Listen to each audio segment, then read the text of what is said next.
Okay. Okay. Um, so as I mentioned, I'll give you the exam grades back on Wednesday. I just had some students who take the makeup. Um,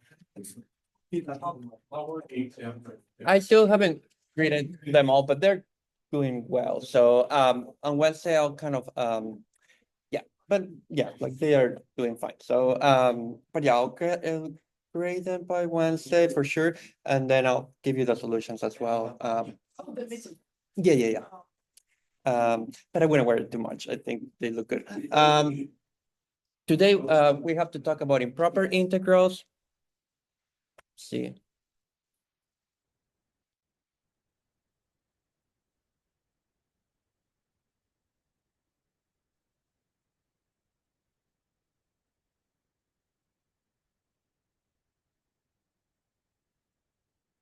By the way, I sent you an announcement for those who are interested in that. So there's like a new video of Three Blue, One Brown about like how math, like how people in the past like measured like the radius of the Earth or the distance of the Earth to the sun, like or how you actually measure distances to different galaxies.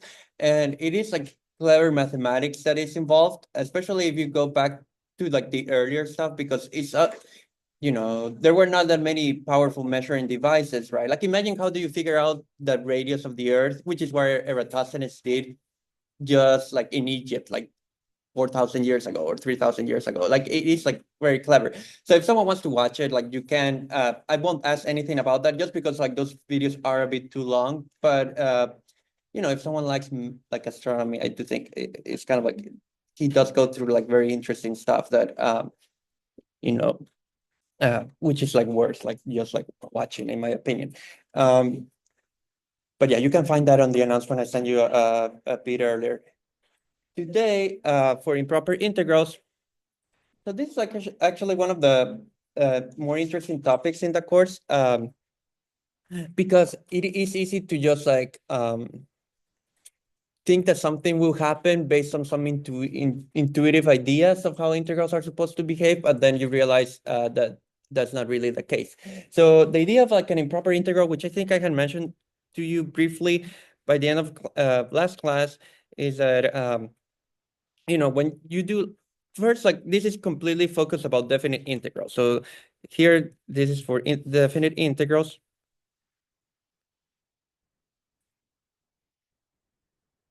So usually when you have like a definite integral, you write something like what you see there, like the integral from a to b of a function.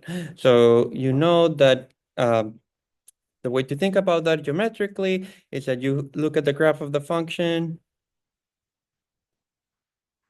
like y equals f of x, and maybe here you have a, and maybe b somewhere in here, right?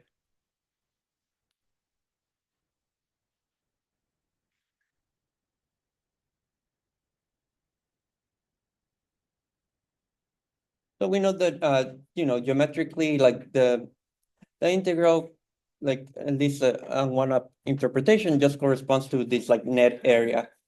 Now, implicitly in those types of problems, when you put the bounds, which is how those two numbers are called, a and b. Oops. So a and b are the bounds, and up to now, until now, they have been finite numbers, right?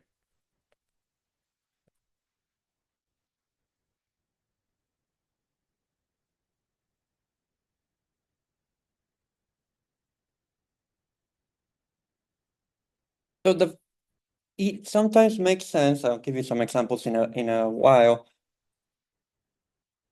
But sometimes it does make sense to kind of like just imagine that you take the number b, like for example, and you keep increasing the bound of integration, like the upper bound. So you integrate more and more and more and more and more and more. So like one of the first improper integrals that you can do is when you replace b with infinity. So it's like an integral from a to infinity. So like that's what you could call like type 1 improper integrals. Let's see.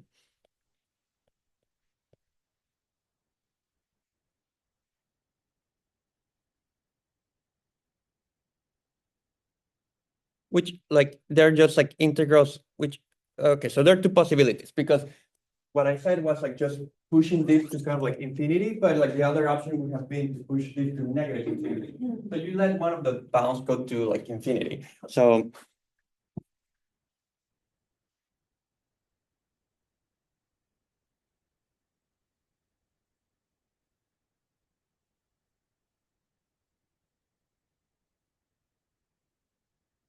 the difference here is that one of the two bounds is infinity.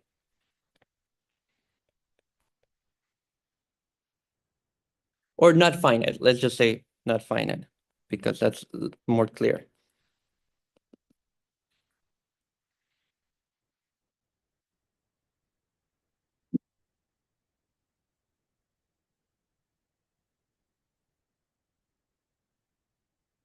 So, okay, so the first thing you have to kind of like think is like, okay, what would you mean by that, right? And that is where the limit idea kicks in, because one way to think about this type of problems, which is what I'll start with today, is that, so, and this usually will be my main focus because it's just easier to work with when the bounds go to infinity. But one way to think about it is like, okay, to do this improper integral, you just do like a finite integral, but think of the upper bound as being b, so something like that you are allowed to control, and then you take the limit as b goes to infinity. Okay. In fact, if you remember problem 2 of the exam, that was an improper integral because I gave you the like the bonus question, right? Like because we had not seen it yet, but I gave you this like region that you integrated, and then I asked you what happens as b goes to infinity. If maybe actually that's like a good. Oh, that is like a cute topic, which I should try to mention. But that like integral was not like arbitrary because that's kind of like this famous bell curve which appears everywhere in probability theory. So you know, when you have seen like all these distributions for statistical measurements, like, when you plot them, you kind of get something like this bell curve shape. And so knowing that the value for that integral is important because like that is in like appears in like basically in statistics all the time. It's what you call like a normal distribution. So sometimes like these integrals are way more useful than the ones when the bounds are both finite. So like they're really like important integrals. But let's just start. So the idea to integrate this,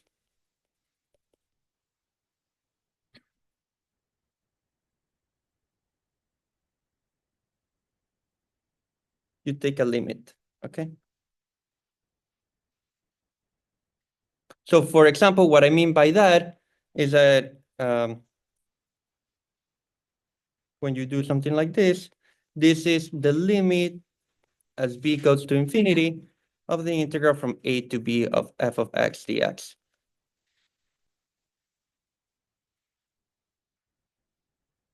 So you basically find the integral for a finite number, and then you push that to infinity, okay?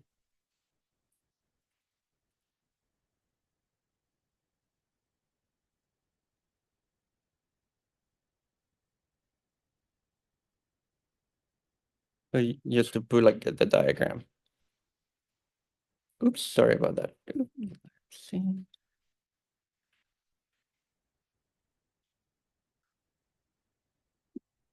Well, push b to infinity.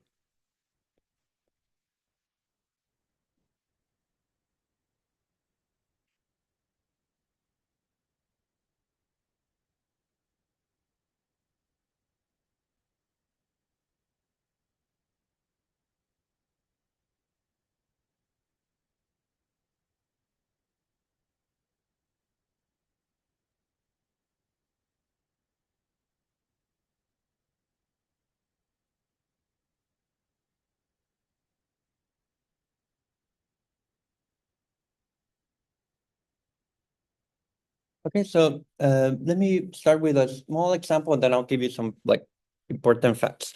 But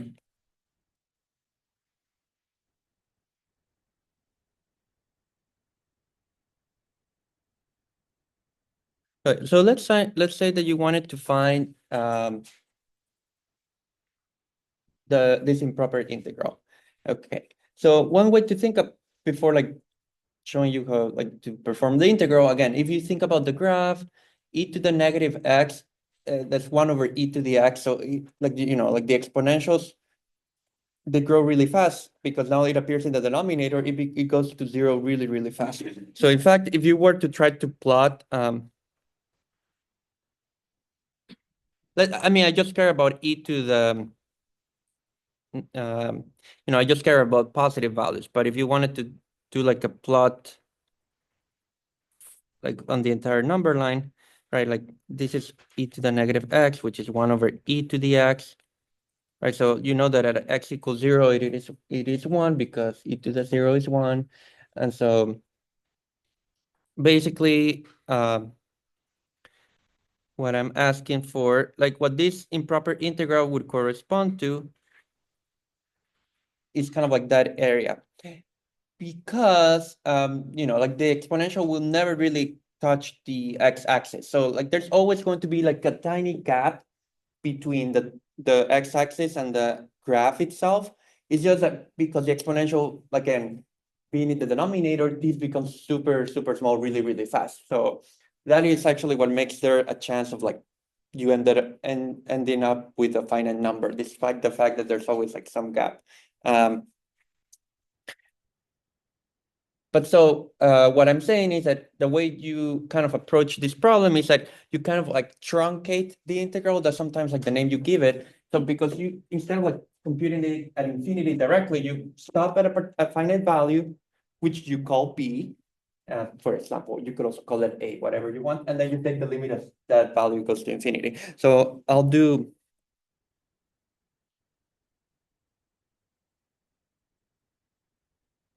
So what I'm saying is that you kind of like instead find first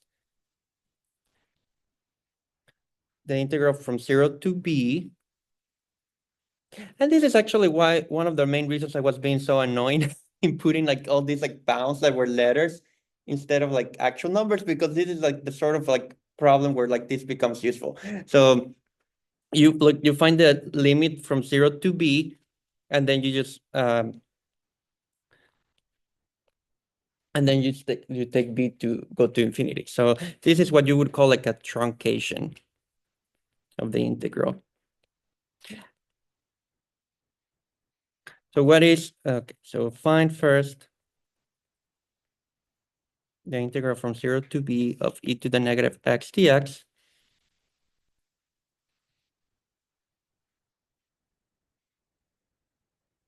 And that's actually one where, it's not too hard to integrate directly. It's like a small u sub, if you don't remember it, you just do u equals -x. But it's basically, the integral here like gives you -e⁻x. You can double check that just by taking the derivative. It's like a small u sub. If you want, I can write the u sub if you want to do it that way. But because these are all definite integrals, right, you have to evaluate at the bounds. So the bounds are x equals b and x equals 0. Right, so you get negative e⁻b minus, and then, I mean, I guess you can put the negative outside first. It's maybe a bit easier.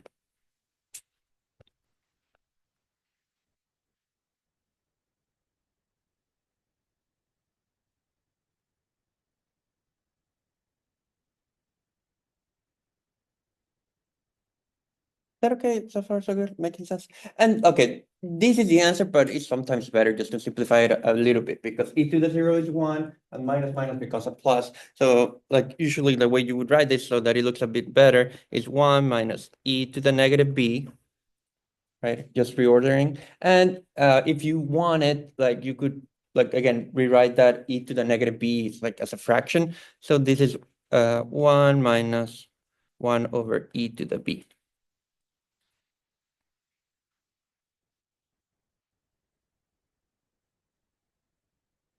So that is a value for the integral, like that's the area.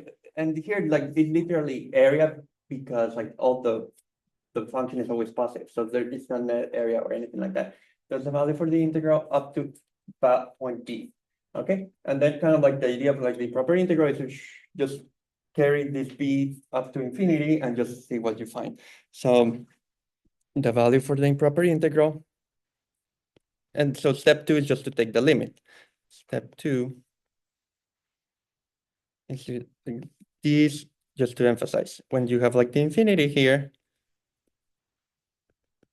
it's just the limit as b goes to infinity of this integral that we just found. But we already know the answer here, right? So that's the limit as b goes to infinity of 1 minus 1 over e to the b.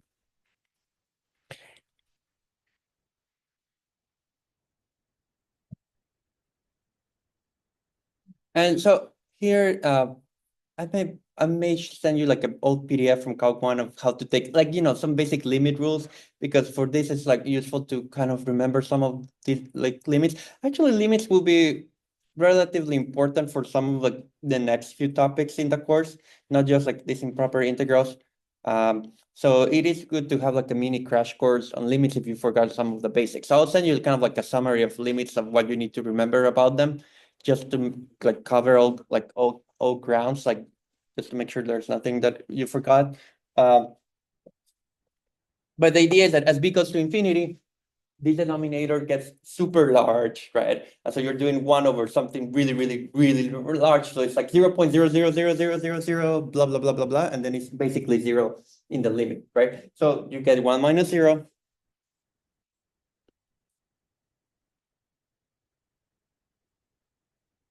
And that's just 1.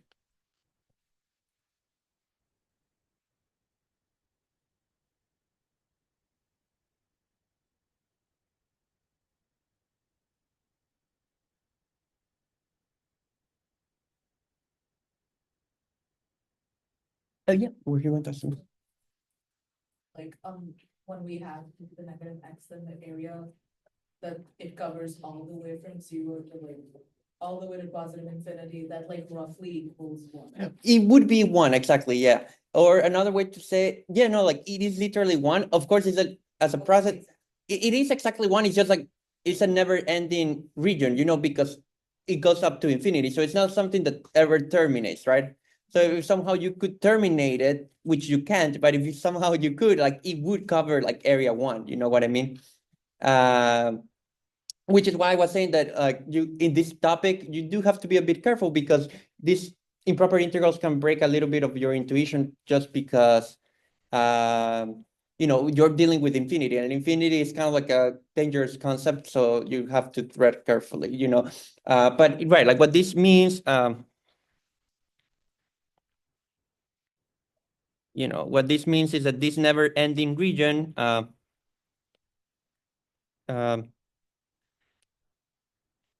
this like let's call it never ending, because it really there will always be some tiny amount between the curve and the x-axis. Region has area 1. I'll put it in the word area in quotes, because you're dealing with infinity, but you want to think about that as still like an area, like that still makes sense.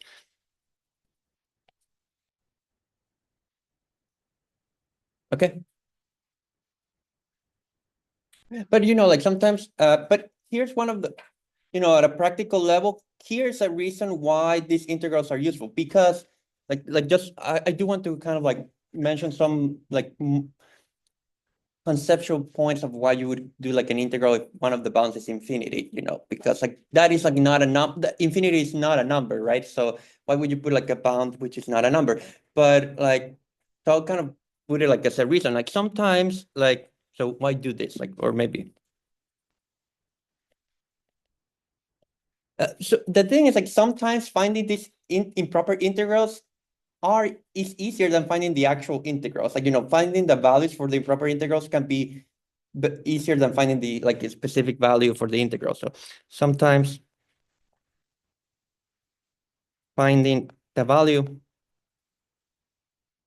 of the improper integral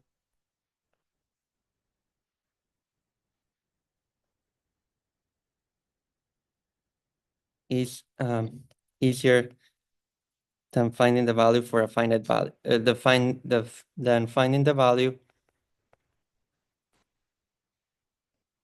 with a finite bound.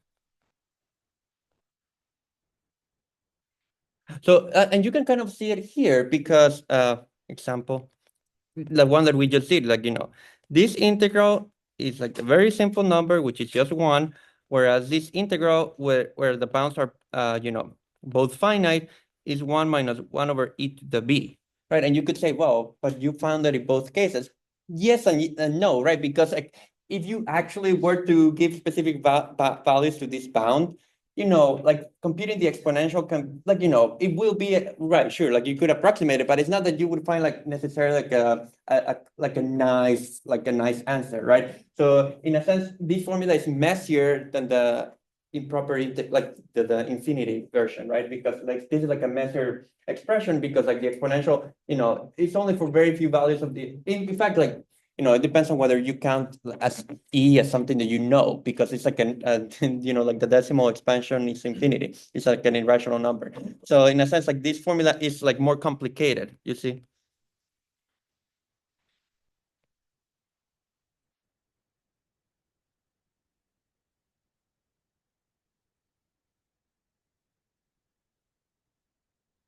Um, and like, there are many, and like that, and this is useful in many places because like, I'm sure like if you have like seen like interest rates and all this certain financial stuff or like radioactive decay, other things, like many phenomena in nature have like exponential decay. So for example, you could think, oh, maybe this integral in some way represents the amount of losses, like, how much like a company could lose or a bank could lose if they invest in a company. So after a certain amount of time, maybe this after a certain amount of time, like the most you could lose by investing in this core company is like, given by this integral. Like, of course, like that's very much like a toy model. And then you could ask, okay, like, and so if you want to decide if you want to invest in that company, you may want to know, okay, what's the maximum amount of money I could lose by investing there? And so, maybe instead of like finding that after 10 years or after 100 years, you just put infinity and like you say, oh, maybe the most you could lose is like $1 million. If you think about this being in units of millions, which probably is more realistic, not just like a single dollar. So, um, so sometimes like, you just want to know like what you would call like the long-term behavior of something, like, and for that it's kind of more useful to, to take like the bounds equal to infinity. So like, there are types like, that does like happen in many situations. I'll try to find like some more realistic examples that I can show you, but at least at a level of like understanding the formulas, um, like they can become simply like they can be simplified when you take the bound to one of the bounds to be infinity. Now, here's like an important thing, but before, are there any questions about this so far? So good. Okay, so here's like a very important trick, which kind of hopefully will make sense, but important.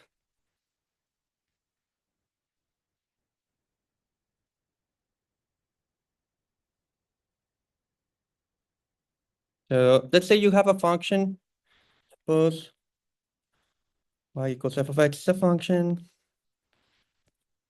Let's just say continuous to make our life easier. So it's not that that's necessary, but I don't want anything too crazy. And the limit exists for this function at infinity.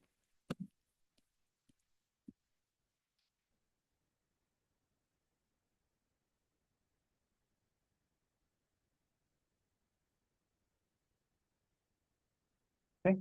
So I don't know if, again, like should have warned you to to look at some of the limit stuff before this class, but what does it mean for the what is the limit as x goes to infinity of the function? That is like how is the function behaving at infinity, right? So if the limit is a particular number, which I'm calling L for limit, what that means is that here you have L, right? You had like a horizontal line, right? And the function, what this means, like what that meant was like the function can, let me put like the letter L somewhere here. So the function can basically be doing its own thing, maybe it does this, But because the limit at infinity is L, like eventually it has to stay close to L, like, the values of the function. It's not free to kind of like go, like wander around. Like if the limit is L, like eventually the function has to like, has to like get closer and closer to that value. So maybe the function starts like doing something like this, but it kind of almost becomes indistinguishable from like that line. And that's why whenever this limit existed, you would call that like a horizontal asymptote, if you remember like the terminology. The asymptote word doesn't mean that it cannot touch the graph. Like the graph can touch the line, that's fine. It just means that in the limit, like, again, if you could go to infinity, like the gap between those two kind of like shrinks more and more. So this was like a horizontal, this line was a horizontal asymptote.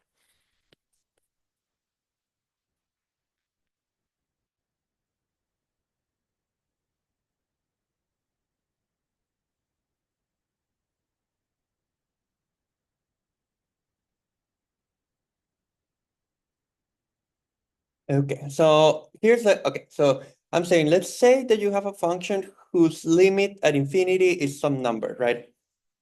If in addition to that, if moreover, if, well, like, let's just say A. If you know that this integral is finite,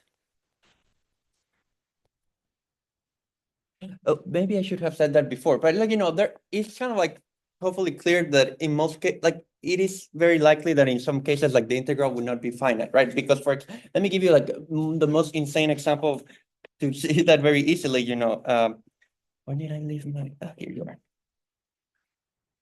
I'll draw some more interesting cases in a moment on the iPad, but here's like a very simple example, where the integral would not be finite. If you take something like y equals x, right?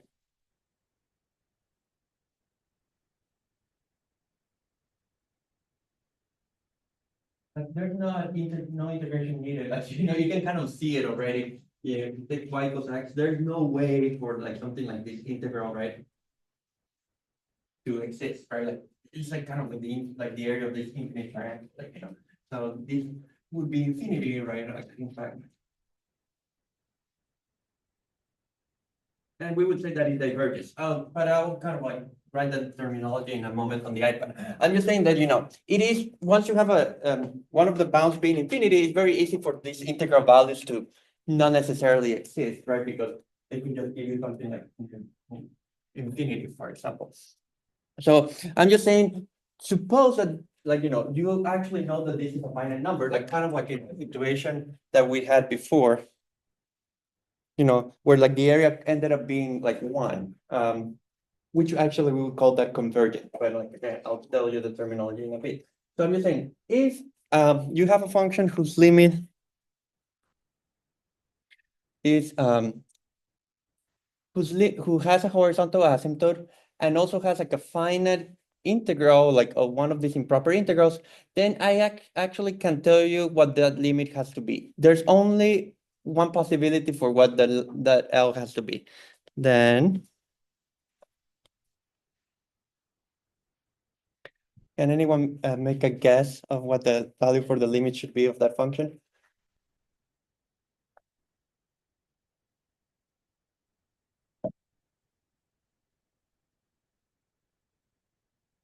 So again, I'm saying that this area ends up being a finite number, right?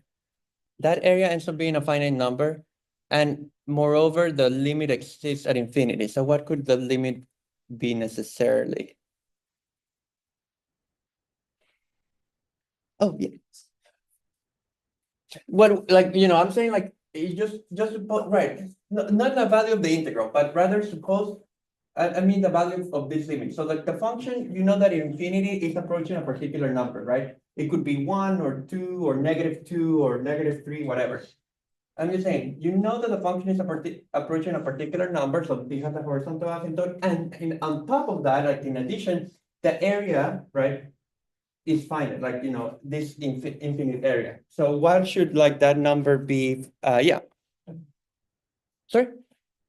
Well, but the thing, Actually, not necessarily. Let's do like an example.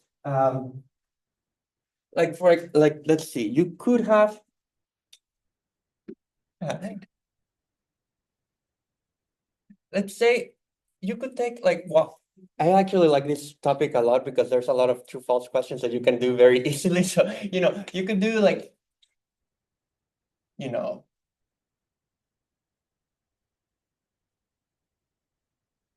you could have taken like the same function that I had before, but just shifted up by one. Like that's actually like a good example. Maybe I should have started with that one, but um,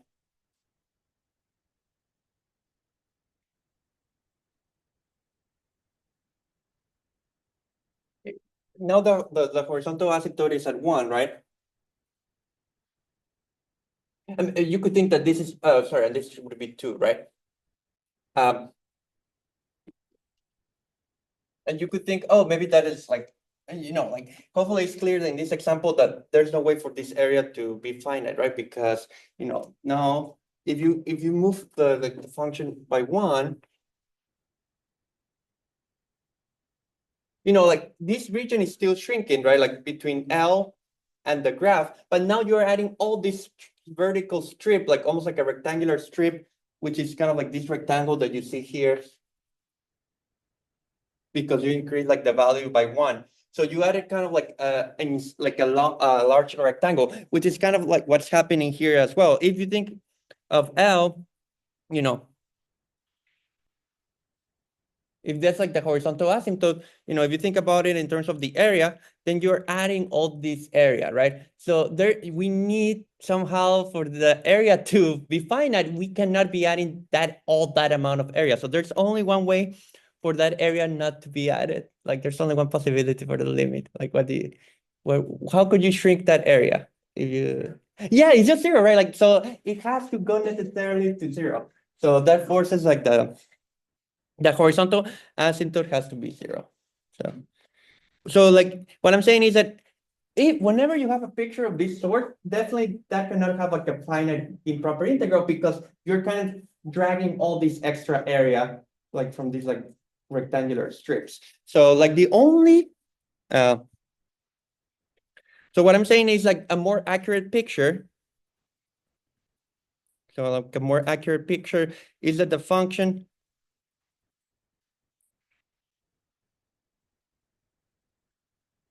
has to be going to zero at infinity. That is the only way for there to be a possibility of having a finite integral. Okay, so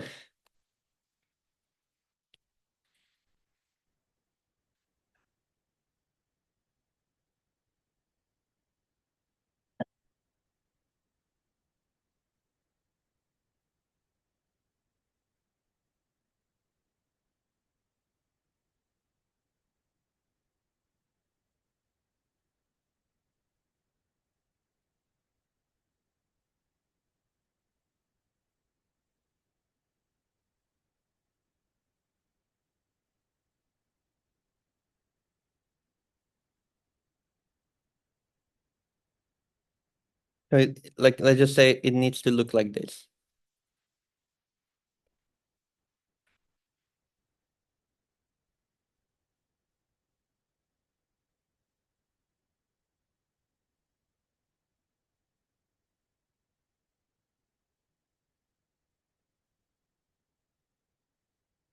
So what I'm saying is that if you know that there's a limit and on top of that, that the area is finite, then like this improper integral is finite, then that limit for the function had to be zero. So like what that's useful is that it kind of rules out many cases where you wouldn't have to worry. So for example, let's like just to put something more concrete. Imagine I had given you something like 2x squared plus x plus 1 over x squared plus 3. Again, I don't know. We should review probably at some point how to find the limits of those functions. But if you think about that being f of x, right? Think of this as being f of x. So what is the limit of f of x at infinity?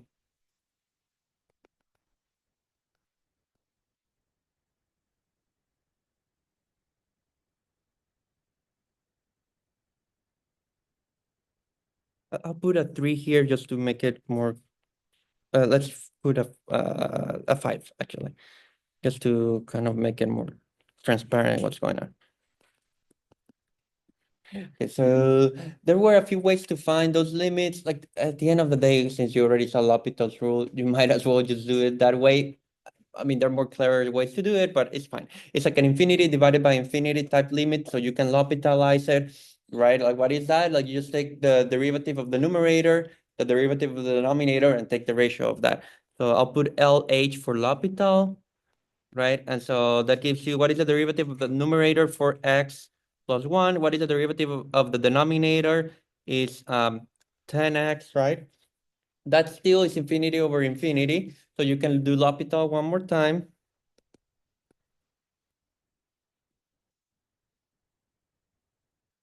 So, and then that gives you 4 over 10, right? Which is 2/5. So in fact, like for these polynomials or rational functions, that's how they call, like, because they're ratios of polynomials, when they have the same degree, you may have remembered this from Calc 1. Like it's just like the ratio of the leading terms, you know. So that's probably like a rule you had seen before. So what that means is that I don't care, how the graph looks like. Again, this is not like a super accurate representation of the graph. Like the graph could do whatever it wants to be doing, but it has to approach 2/5 at infinity, right? And because that number is not zero, I immediately know that that integral is not going to be finite. You are never going to find a finite integral out of here, okay? So because the limit is not zero, because of what we just said,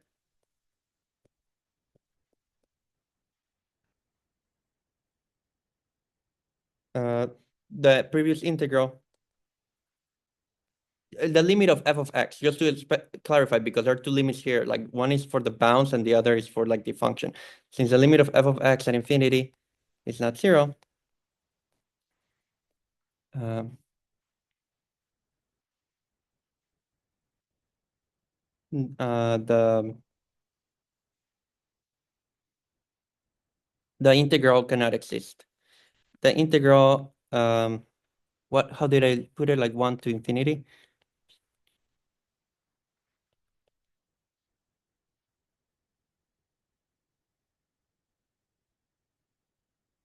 Can't be finite. So we say in those cases that it diverges. So we say that an integral diverges if its value is not finite. So in this case, we say the integral diverges.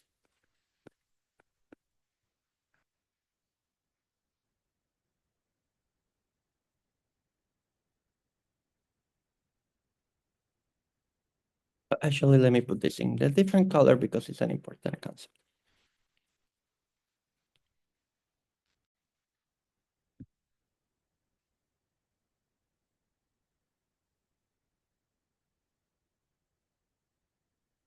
Diverges.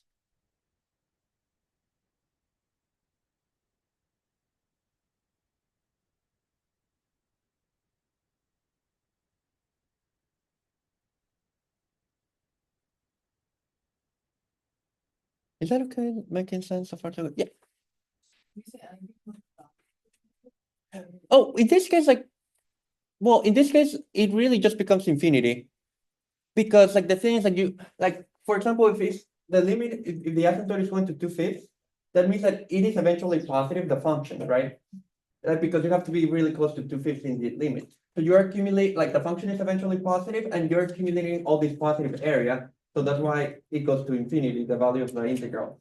If the value, for example, like the horizontal asymptote had been -1, so eventually you have to be close to -1. So the function becomes really close to -1, so it has to become negative number. So you carry like negative area, so like the value of the integral will be negative infinity. If that makes sense. So like so if the value is, if L had been positive, then it's plus infinity. If L had been negative, like the value for the integral is negative infinity. If that's okay. If that's plausible. Is that making sense? Kind of so far so good. Um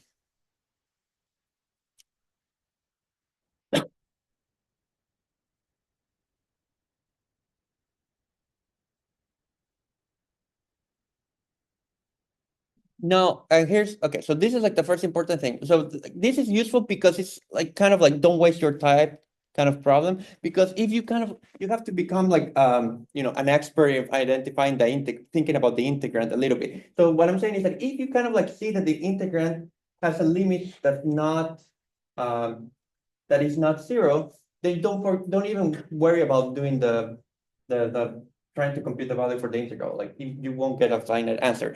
Now, what's important, and this is like, I don't know if you have seen like when you talk about a necessary versus a sufficient condition. So what I'm saying is that you need the limit to be zero for the integral to be finite. That does not mean that every time the limit is zero, the integral will be finite. So like, let me write it down in words because it can be confusing. So what I just said is that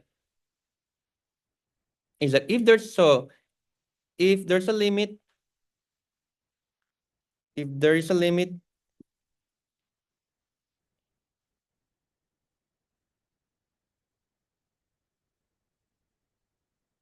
this limit must be zero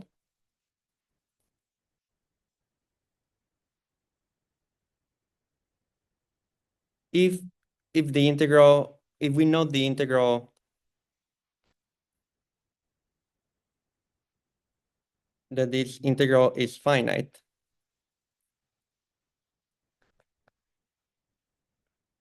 But like here, like the important thing is to this like a statement if we already know that the integral is finite. What I'm trying to say is that the limit being zero does not guarantee on its own, that doesn't guarantee on its own that the integral will be finite. Okay, and I'm about to give you an example. However, and this is like an important thing, the limit being zero is not enough to guarantee that the integral is finite. So that's like important. Like so what you say is that it's not a sufficient condition because it's not does not suffice to know that the limit is zero to say that the integral is a finite number. Does not guarantee.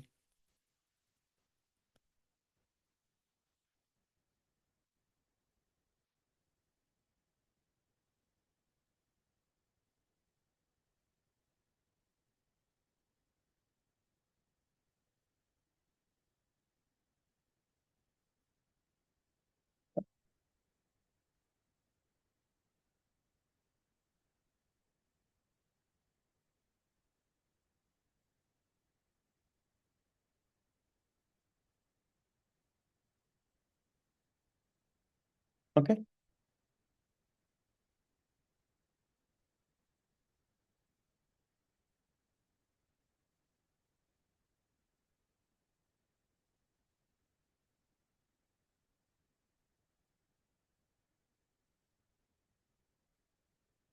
So here's an example of that.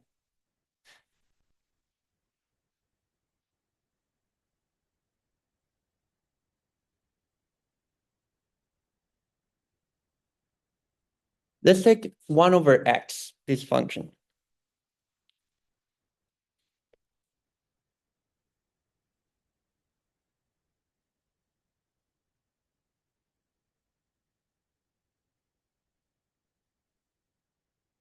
So that is how the graph for 1 over, I'm just interested in the positive values, so I'll just, like, you could also draw it for the negative values. Well, okay, I'll do both just to remind you how it looks. Okay, so that's how the graph looks for 1 over x, right? And so let's say you wanted to find the integral from 1 to infinity. Let's just 1 because that's an easier number to work with. There's nothing special about 1 here. Like the only restriction is that it could not have been 0 because that's also like the graph is going to infinity there. So that's a different type of improper integral. So let's say I wanted to find like, you try to find this value for the improper integral.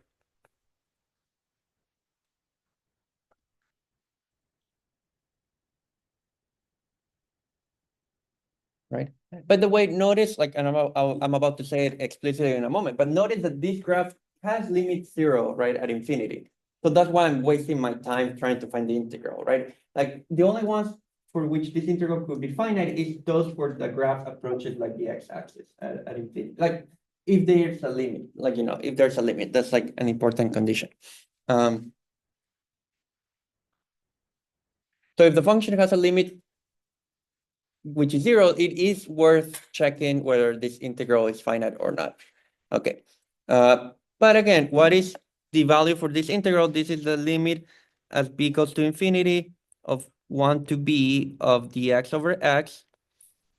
But like the value for 1 over x, like, right, like the value for this integral is like logarithm, right? So you have the limit as b equals to infinity of natural log of x evaluated at x equals 1 and x equals b. So that just gives you the limit as b goes to infinity, right, of natural log of b minus natural log of 1. And that's why I chose like the bound to be 1, because natural log of 1 is 0. So it just like makes like the formula a bit nicer.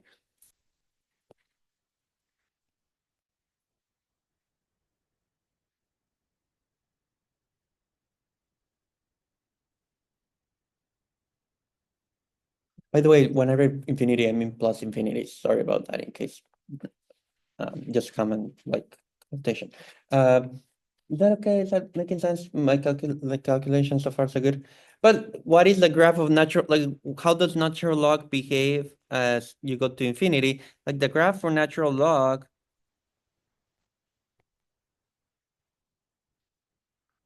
yeah, like natural log grows as you make the argument, if you increase the value for this argument, like the natural log keeps increasing. So the value for like natural log at infinity is just like infinity, like it diverges, like, it's not a finite number, it's just like infinity.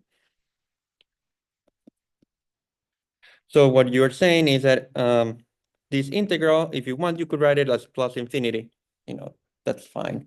So this diverges despite the fact that the limit for this function was 0. So having limit 0 does not guarantee that the integral is finite. It's just like those where you should look into.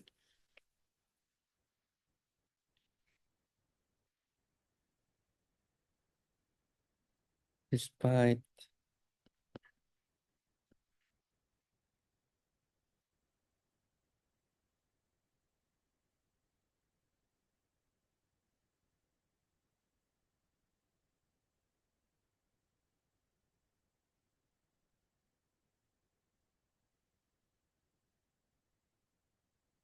Is that okay? In sense?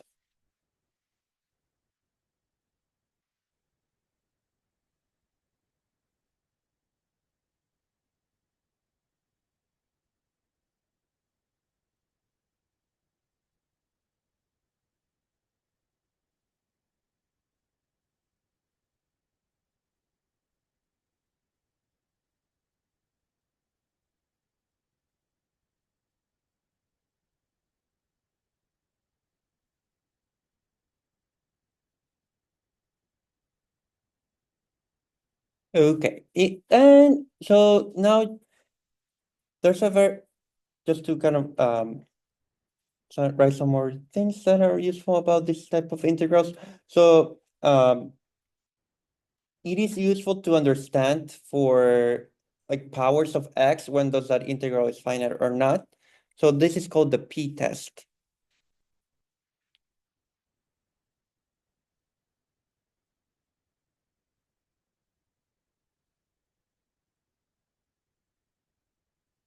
Which is when is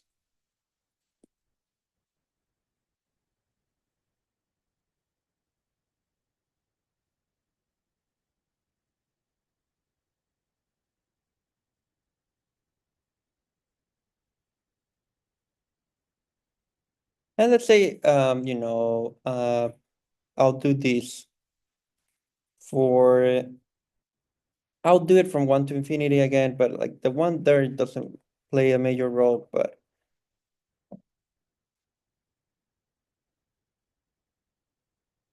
just like for the notation to look a bit nicer.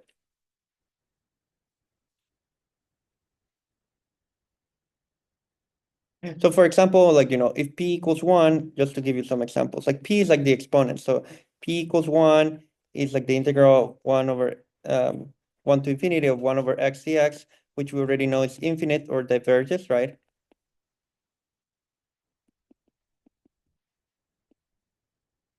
Um,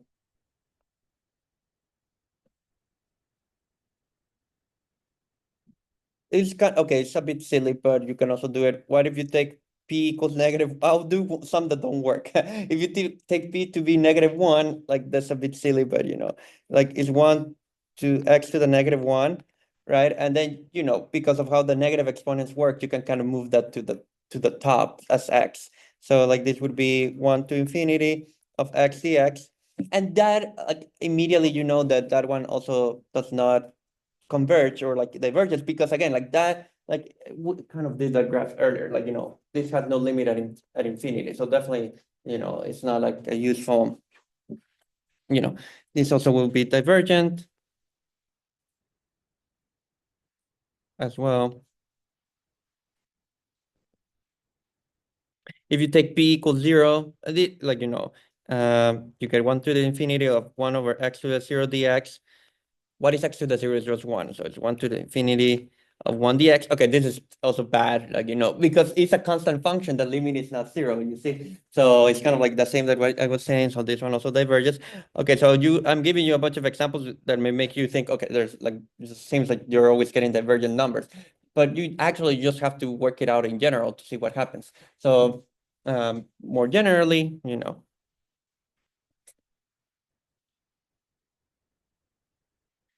what would this integral be?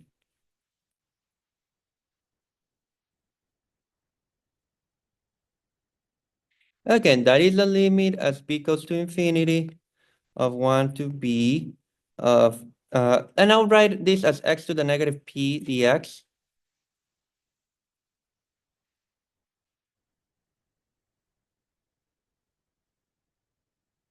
And that we're like, we know how to integrate.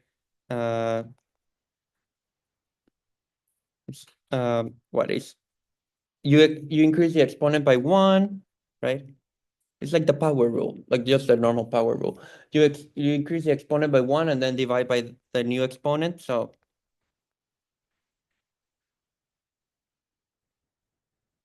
right, and this is like evaluated at x equals 1 and x equals b. So you're taking the limit as b goes to infinity. And well, let's take out like the denominator is the same in both cases. So let me just take it out of the limit because that won't affect the, the, the answer. So it's b to the, oh, and then there was a minus, oh, no, like that's fine. Like, yeah, the minus is like this, it usually would be negative. That's okay. So you get b to the 1 minus p, right? Minus 1 to the 1 minus p. And the 1 is kind of like the same. Like you don't worry too much about that because it's 1 times 1 times 1, whatever. Like that's just going to be 1. So you just get 1 over 1 minus p.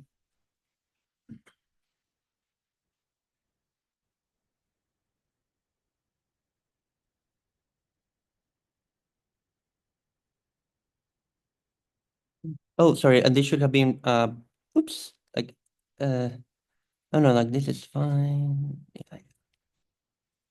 This is okay. Yeah.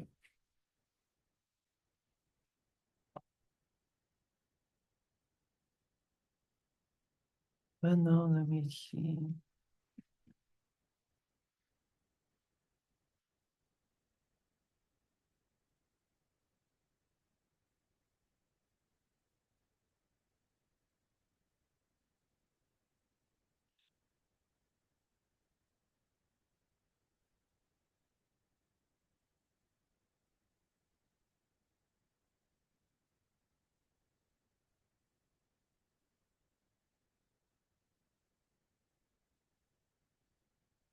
I feel I'm doing something. Okay, so this is the limit.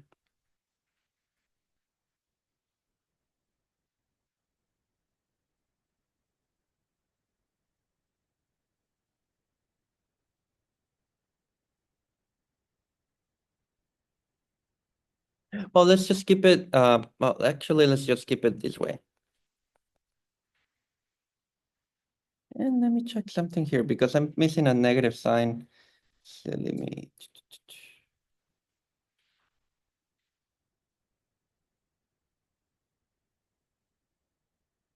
Oh, sorry, it should be -1 still. Like the one doesn't disappear. That fixes it. Sorry about that. Okay, look, no, it's fine. Like silly. Okay, now we're good. Okay. Okay, so oh, it just becomes one because any power of one is just one. Yeah, right. Like what I was getting confused is like I accidentally had replaced it with zero. No, it just remains one, and that fixes it because okay, now we're good. Now, so it all depends. Like again, like think about p being an integer. Not that you have to, but that's kind of more convenient. Like so these are like b times b times b times b times b times b, etc. And you're looking at the limit as b goes to infinity. If, for example, this factor were like 3, it would be b times b times b, right?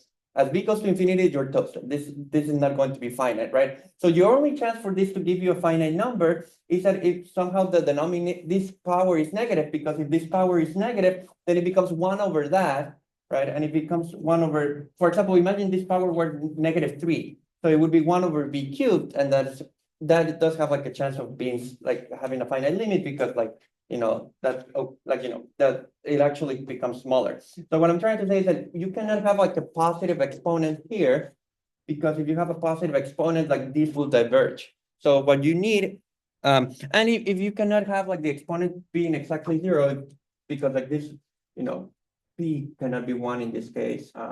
In fact, like the case p equals 1 is like the logarithm that we just analyzed before. So what I'm trying to say is that you need, for this to be a finite number, or this to be finite, you need the exponent to be negative.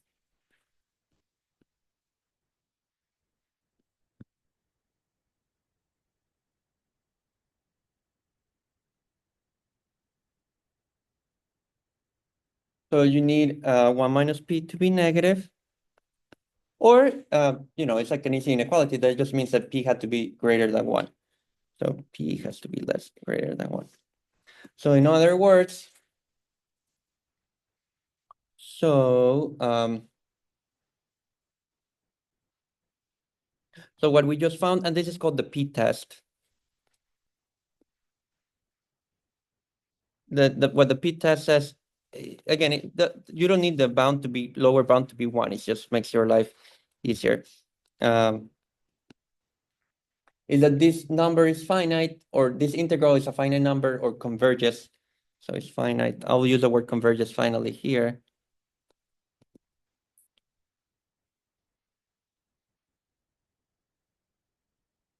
Provided p is greater than 1.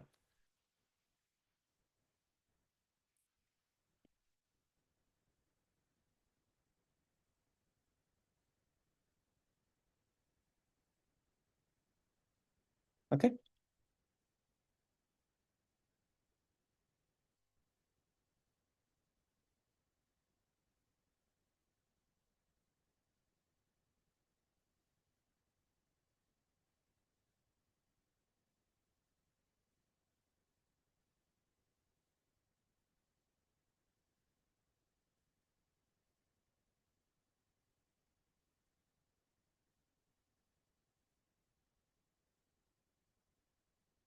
So what I'm saying, for example, is that, so for example,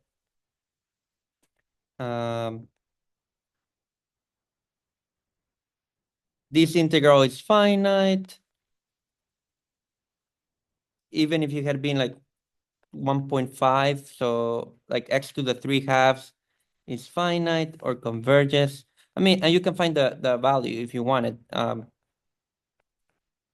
because we do have like the formula. But like sometimes for some of these problems, just knowing whether the integral is finite or not is like more or less what we're interested in.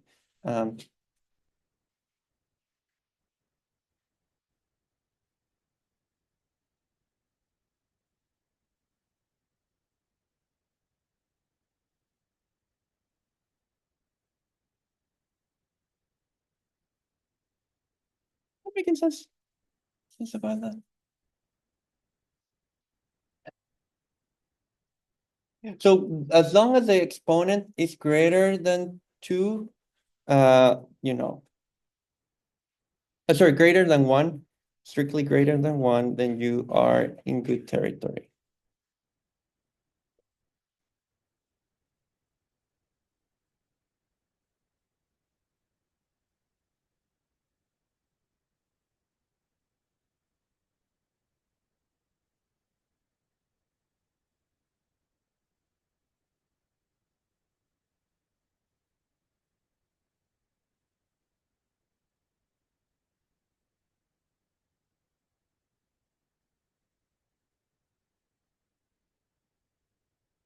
Okay, so questions up to this point.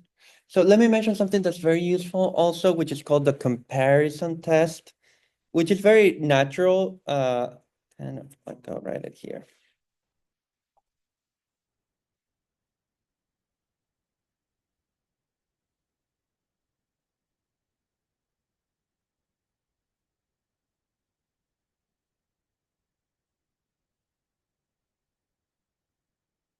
So I don't know if you remember like the squeeze theorem. Do you similar to that? So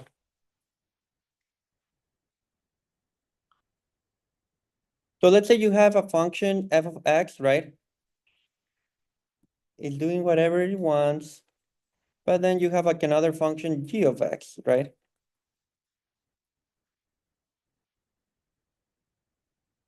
Well, just to not make it super, but I don't necessarily they don't necessarily need to be positive or anything. So I'll just kind of like draw them in more generality. But the way that I'm drawing them, like hopefully, like the idea that I want to convey is that f of x is always like less than g of x.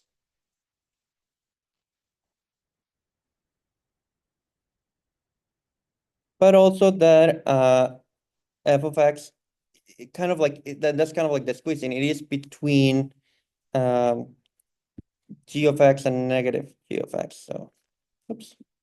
So how is like negative g of x here? Oh my god, it's actually would have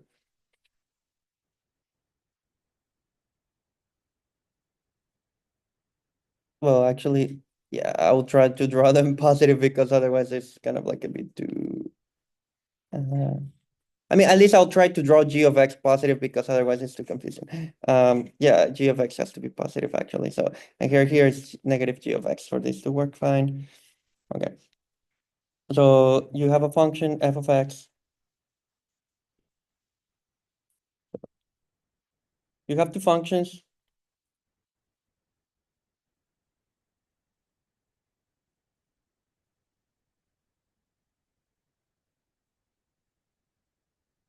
And f of x is kind of in between, f of x is between g and negative g of x.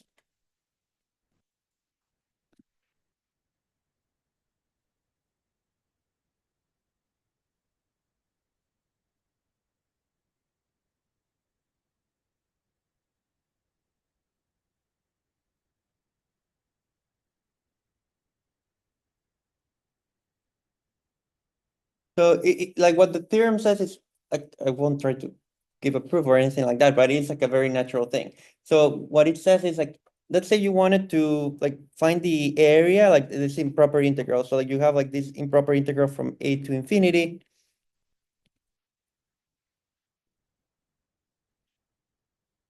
So we're looking at the, like at all like the integral from a up to like infinity. So what the theorem says is that what happens if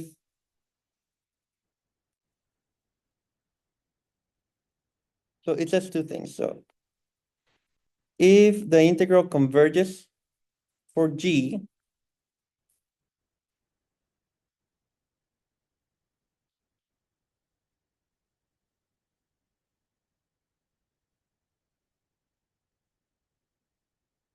so by that I mean it's finite.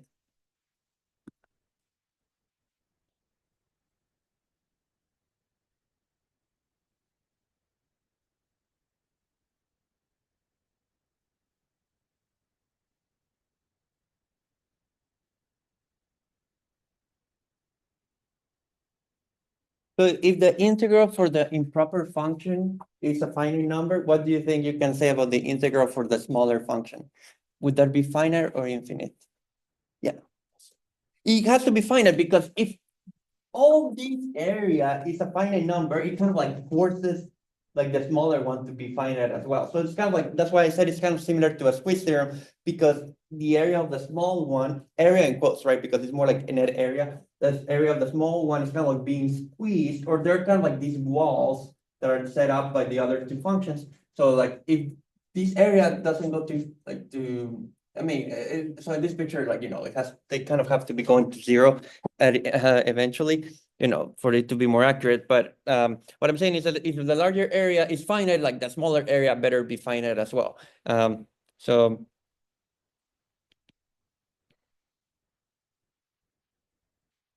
you see, it's kind of like a natural like assumption, like, it's like a natural result.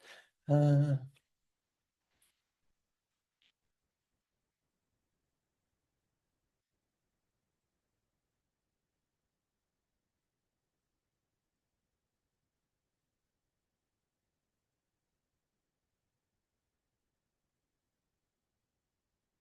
and the other thing that it says, like, it's kind of like the reverse of that, um, which is kind of if this one happened to be infinite, let's say positive infinity, like just to make it easier. If this, well, yeah, that's what would be useful.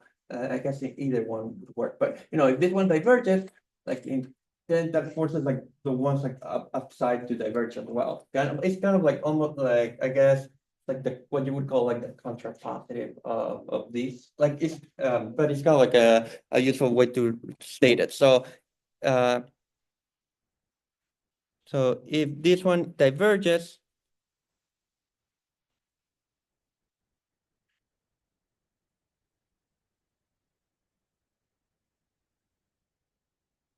then the bigger one diverges.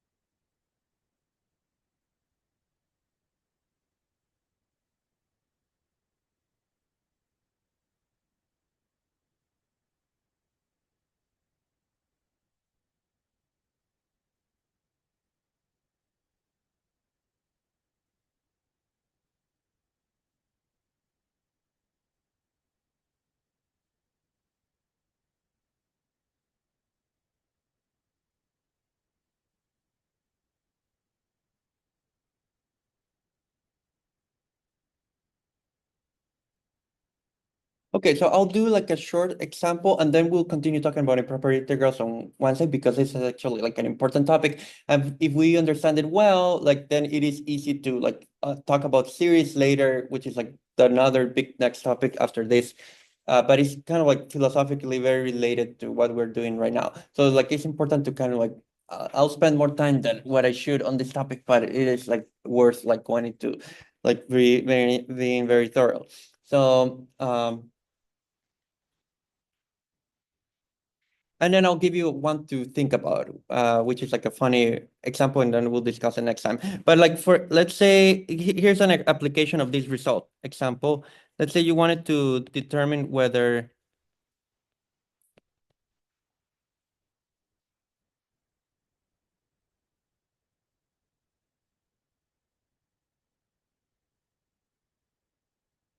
is diverges or converges.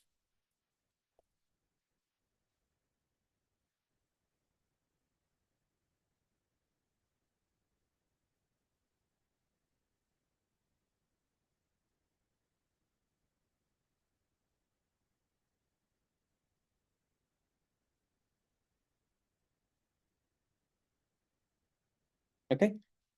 So here's what you have to think about. Like even don't put infinity here. If I had put like any particular bound, like 4 or 5, this is not like an easy integral to do. In fact, like you get stuck very quickly. You know, this is not like super like you won't be able to find like a closed formula for this integral. Like it's don't try it. But once you're going to infinity, you have to imagine that x is going to infinity. So this gets super, super, super, super large. So adding, like, if you had like Elon Musk money, like $1 trillion plus one is nothing, right? Like you don't want that extra dollars. So like you don't care about like, if you had like a small amount of money, like, to x to the eight, like it's insignificant. So in the limit, as x goes to infinity, you don't really see this term. So it's basically like square root of x to the eight. So it's more or less like x to the four. So we should compare this to the x over, like, we should compare this integral with like what we get without the one. So what I want to do is compare it.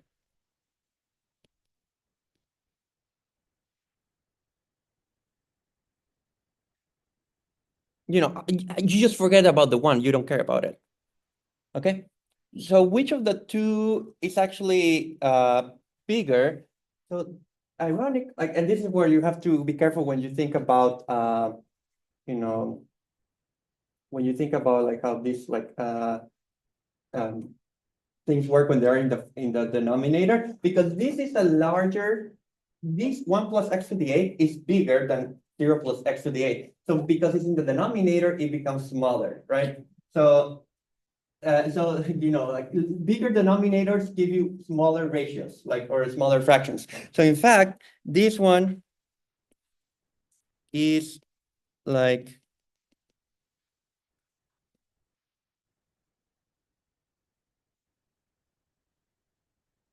this inequality is true because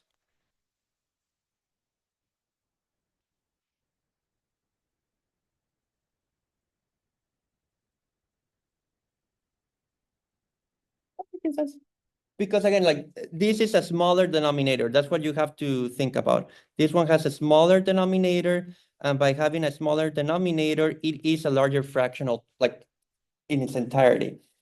But why did I do that? Because again, I don't know how to do this with like the one plus. But if I kind of get rid of the like that one, like I do know how to take the square root. That's very easy. Like it's just x to the four, you know.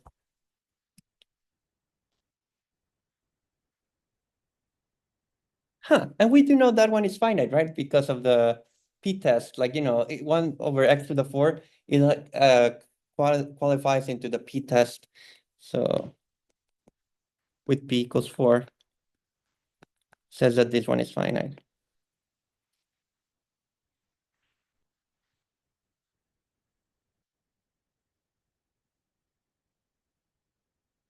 Is that making sense? So because this one is finite, that forces the other one to be finite as well because of the comparison. Because like, this is always non-negative. So of course it's going to be between like it's at least always greater or equal to zero, like that integral. So you don't have like usually when you do the comparison test, if you know the function is positive, like then you don't have to worry about checking that like this other inequality is automatic because like if everything is positive. So by comparison test, it converges.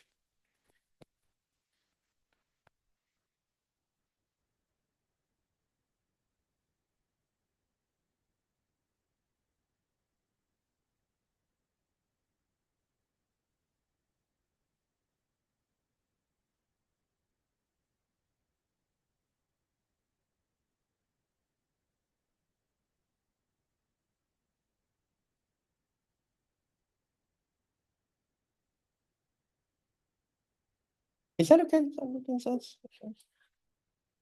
And so again, I'll do more examples of this next time because this is like a tricky application. I mean, this is one of the trickier topics of the course for sure. What I was going to let you to think about, if you want to kind of give it a shot, like I'll mention it next time. So, but think about this for next time.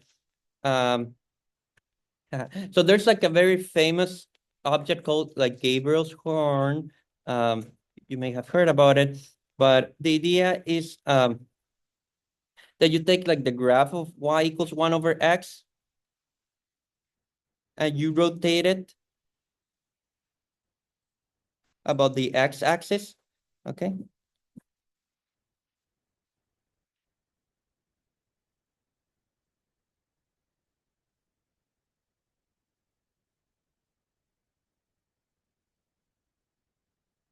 mean, they call it Gary goes home because that's the name of one of those angels, like from the Bible. So I guess, I don't know if his name is specifically in the Bible, but so you rotate, like, imagine taking y equals 1/x, rotating it about the x-axis. Actually, you get something, I think I can show you quickly.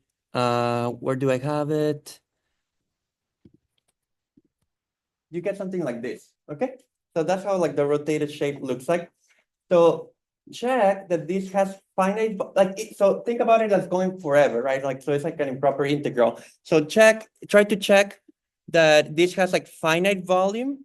So, and I'll kind of do the computations next time.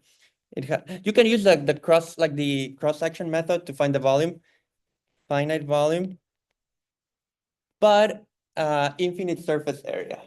So it is a shape with finite amount of volume, but infinite area. So, and for that, you need to kind of use a comparison test for one of those two.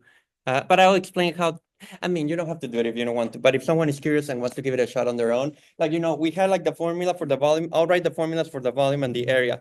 So the volume was like, check that this is finite. Like here was the radius, right?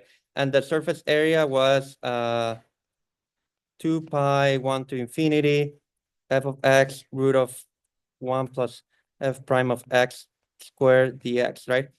So check that this integral would be finite and that this integral would be infinite if you want to do it. But we'll talk about it next time because it's like a fun calculation. And it shows you that your intuitions can go wrong because here you have something with finite volume but infinite area. So you have to be careful when you think about improper integrals in general. So let's stop here because I'm basically out of time. I just have a question. So with improper integrals, right? If I'm understanding it correctly. Let me just stop here like the recording. Oh, yeah. So